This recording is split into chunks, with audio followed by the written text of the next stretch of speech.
ನಮಸ್ತೆ ರೀ, good morning. ಇವತ್ತೆಲ್ಲ ಸ್ಕೂಲ್ ಸುಟಿ ಇಲ್ರಿ. ಇವತ್ತು ಹಿಂಗಾಗಿ ನನ್ನ ಮಗಳದು ಕಾಲೇಜ್ ಸುಟಿ ಇತ್ತು. ಇವತ್ತು ಟಿಫಿನ್ ಅದಕ್ಕೆ ಕಡ್ಲಿ ಹಿಟ್ಟಿನ ಚೀಲ ಮಾಡೇನ್ರಿ ನಾನು. ಎಷ್ಟು ಚಲೋ ಬಂದಾವ ಅಂದ್ರಿ, ಮಸ್ತ್ ಬರ್ತಾವೆ ಕಡ್ಲಿ ಹಿಟ್ಟಿನ ಚೀಲ. ಮಗಳಿಗೆ ಇವತ್ತು ಟಿಫಿನ್ ದೋಸೆ, ಮಸಾಲೆ ದೋಸೆ ಅದು ಒಲೆ ಅನ್ಲಿಕತ್ತಿದ್ಲು.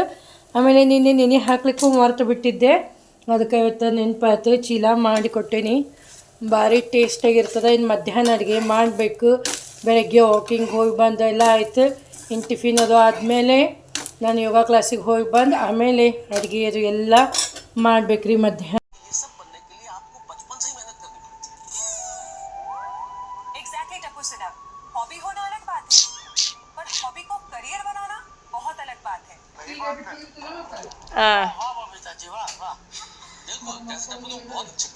ಮತ್ತು ಟ್ಯಾಬ್ಲೆಟ್ ತೊಗೊಂಡು ಮಲ್ಕೊಳ್ಳಬೇಕಲ್ಲ.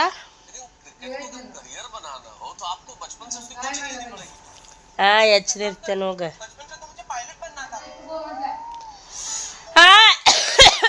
ಯೋಗ ಕ್ಲಾಸ್ ಮುಗಿಸ್ಕೊಂಬಂದು ಹಸಿವಾಗಿತ್ತು, ಹೀಗಾಗಿ ಕಡ್ಲಿ ಹಿಟ್ಟಿನ ಚೀಲ ಮಾಡ್ಕೊಳಕತ್ತೇನಿ ನನಗೆ ಅಂತ ಹೇಳಿ.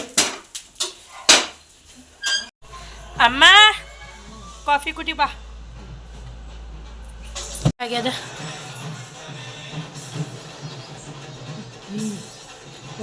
ಭಾಳ ಮಸ್ತ್ ಇದೆ, ಟೇಸ್ಟ್ ಭಾಳ ರುಚಿಗಿದೆ.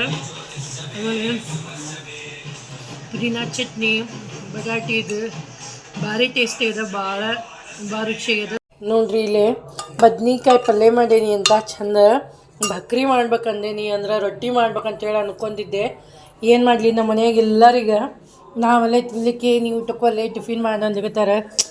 ಏನು ಮಾಡೋದು ನೋಡ್ರಿ, ನಂದೆಲ್ಲ ಬದ್ನಿಕಾಯಿ ಪಲ್ಯ ವೇಸ್ಟ್ ಆಯ್ತು ನೋಡ್ರಿ. ನನ್ನ ಮಗಳು ಅಲ್ಲಿ ಅಂತ ತಿನ್ನಲಿಕ್ಕೆ, ನಮ್ಮ ಮನೆಯವರು ಬೇಡ ಅಂದ್ರೆ, ಹೀಗಾಗಿ ರೊಟ್ಟಿ ಮಾಡೋಂಗಿಲ್ಲ ಏನಿಲ್ಲ. ನಮ್ಮ ಮನೆಯಾಗ ಊಟಕ್ಕೆ ಒಲ್ಲೆ ಅಂದ್ರಲ್ರಿ, ಅದಕ್ಕೆ ನಾನು ಪುರ್ತಕ್ಕಷ್ಟೇ ಅವಲಕ್ಕಿ ಹಚ್ಕೊಂಡು, ಅವಲಕ್ಕಿ ಹಾಲು ಮೊಸರು ಪಂಚಾಮೃತ ನೋಡ್ರಿ ನಮಗರೆ ಅಷ್ಟು ಟೇಸ್ಟಾಗಿರ್ತದೆ. ಅವಲಕ್ಕಿ ತಿನ್ಬಿಡ್ತೇನೆ ನೋಡ್ರಿ ಈಗ ರಾತ್ರಿ ನಾನು.